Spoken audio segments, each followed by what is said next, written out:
The independent investigator appointed by the World Anti-Doping Agency is Canadian Richard McLaren. He's written reports on his findings into Russian doping, and he joins me now from London, Ontario. So thanks for joining us again, sir. So this admission, and then this admission being quickly walked back by Kremlin officials. What do you make of all this as the news unfolds this morning? I think they're just in the process of sorting out how they should react, and I think probably you'll see some clarification in a few hours' time. Okay, you have delved deep into the Russian doping program. What does this confusion now that we're seeing today, what does this tell you about the way their program works? I don't think it tells you anything about the way the program works. It tells you more about whether they're prepared to admit that something along the lines of what I described in the report actually occurred.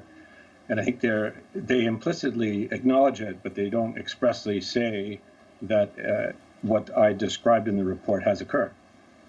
Okay, there is confusion. You were quite unequivocal in your remarks over a series of reports coming out and calling them to account. Is this a dispute between sports officials? Is there a misquote? Is this the higher-ups? Is this the Kremlin itself? Where does all this break down in terms of responsibility being owned up to or not owned up to when it comes to doping in sport in Russia?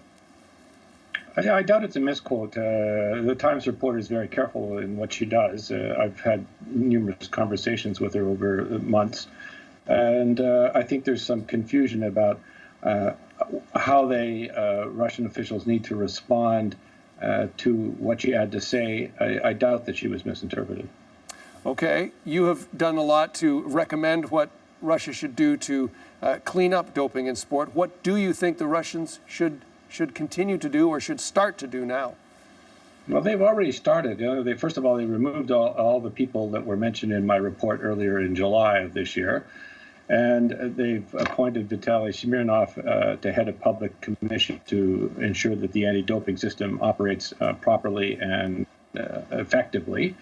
They've decided to restructure the Russian anti-doping agency, and we're awaiting their new doping rules, which they're to bring forward in January. So they've taken some steps.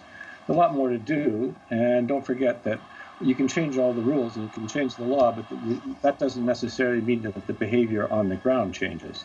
Well, that's my next question then, because you've recommended what they should do, and as you say, some of which they are doing. But what do you think they will do moving forward?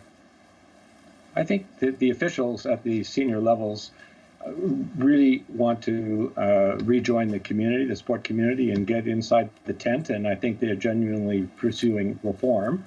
The question is really whether that will filter down to the ground level. And will it, do you think? I think time will have to be the judge of that.